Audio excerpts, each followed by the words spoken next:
Clarice Lispector é uma escritora incrível. Na minha opinião, é a maior escritora brasileira do século XX e talvez seja a maior de todos os tempos. Embora, claro, isso é super subjetivo, né? Estou falando na minha opinião, na minha formação como escritor e como leitor. Clarice sempre foi muito importante.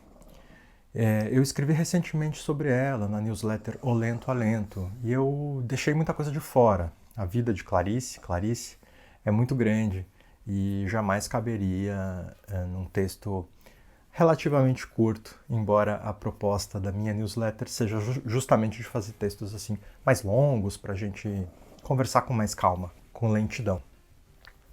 Bem, eu fiquei pensando bastante antes de escrever sobre a Clarice, porque ela é um pouco vítima do próprio sucesso, do sucesso internetico, do sucesso post-mortem, né?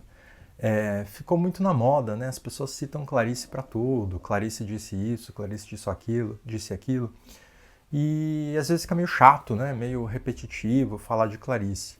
Então eu demorei um pouco para falar sobre ela. Mas em algum momento eu percebi que era incontornável, que eu ia ter que falar de Clarice, porque ela é muito importante na minha formação, como eu já falei.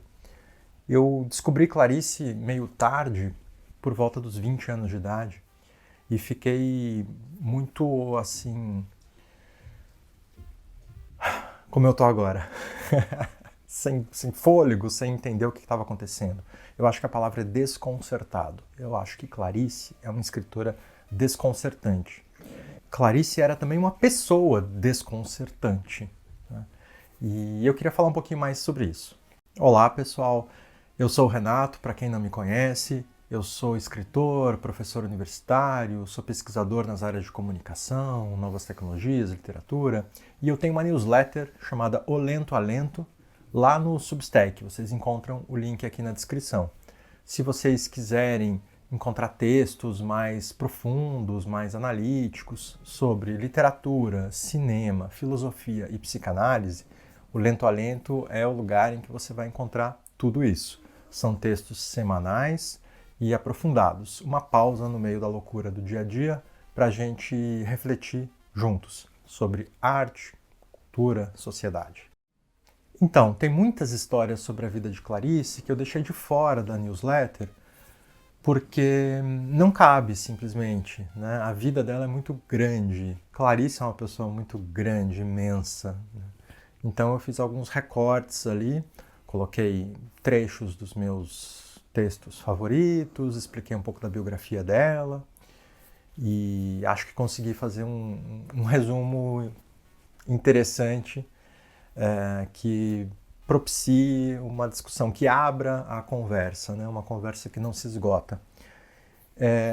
Durante a minha pesquisa, eu até fiquei pensando antes de falar, ok, quanto tempo eu levei, quanto que eu me dediquei à pesquisa sobre Clarice? Essa é uma resposta difícil, porque eu poderia dizer, olha, nos últimos 2 meses eu li ou reli a maior parte da obra de Clarice e também uma biografia sobre ela, vi as entrevistas que ela deu e que nós temos registradas em vídeo, são muito poucas. Então por que continuar escrevendo, Clarice? E eu sei. Porque no fundo a gente não está querendo alterar as coisas, a gente está querendo desabrochar de um modo ou de outro, né? E pronto, é um trabalho aí de 2 meses.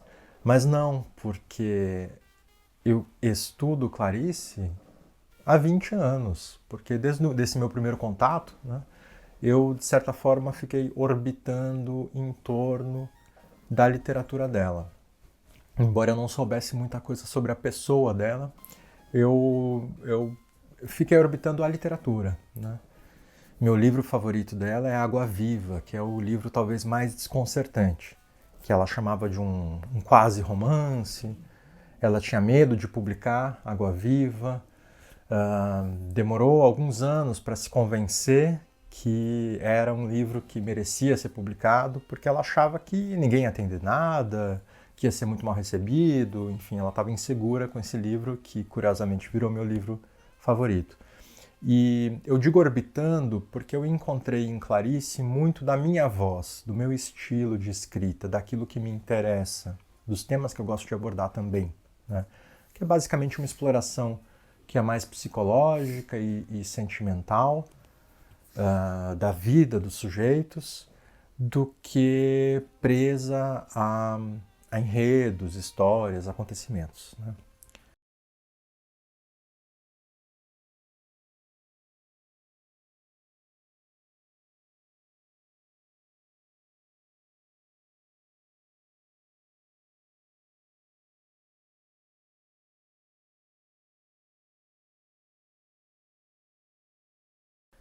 Bem, algumas histórias sobre a vida de Clarice que eu acho muito bacanas, né? Eu vou falar de dois ídolos meus e a relação deles brevemente ali com Clarice. O primeiro é Caetano Veloso. Caetano Veloso disse que conheceu a literatura de Clarice por meio do irmão dele, que um belo dia levou a ele uma revista, a revista Senhor. Na época, Caetano tinha 20 e tantos anos de idade. E esse irmão sabia que Caetano gostava de uma construção assim mais moderna da literatura e entregou a ele essa revista porque nela havia um texto de Clarice, né? E Caetano conta que leu esse texto chamado A Imitação da Rosa, que foi publicado nessa revista, Senhor, e ficou absolutamente desconcertado. De novo, o adjetivo. E é muito interessante que ele conta que leu, releu e, abro aspas, palavras dele, tive medo de enlouquecer. Então, o primeiro contato de Caetano com Clarice é um contato, assim, quase abissal, né? À beira do abismo, à beira de um grande vazio, de um grande furo. Acho que Clarice, ela é muito habilidosa em expor, né, esse vazio que nos habita e que não tem saída, né, gente? É um vazio constitucional. Todos nós temos isso enquanto seres humanos. E acho Clarice muito habilidosa em nos levar numa espécie de visita guiada pelo abismo, né? E Caetano tem esse encontro, então, no conto A Imitação da Rosa, vou deixar o link aqui na descrição, e fica absolutamente desconcertado. Ele fala, eu tive medo de enlouquecer, eu tive medo de enlouquecer, né? E parece um exagero, né? Uma dramatização, mas eu confesso que eu entendo Caetano. Eu acho que, pelo fato de eu também ter tido contato com Clarice ali pelos 20 e tantos anos, 20 anos de idade, eu senti esse desconcerto também, essa provocação. Ela mexe com alguma coisa dentro da gente que é muito profunda, né? E que às vezes está bem fechadinha, né? Com a qual a gente não tem muito contato e evita, né? E ela de repente nos arrasta para essa visita guiada, né? Mais ou menos guiada. Talvez ela nos solte a mão no meio da visita, né?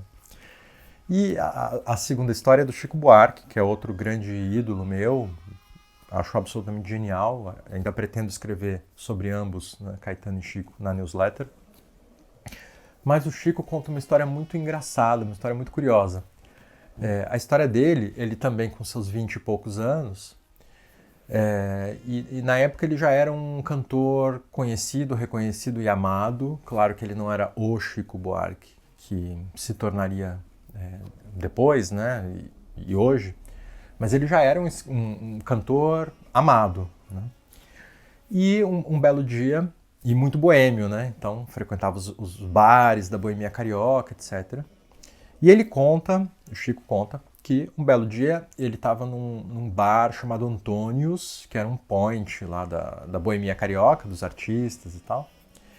E estava lá com amigos, e bebendo e curtindo a noite, enfim, nos seus 20 anos, tudo é lindo, né? E entra nesse bar Antônios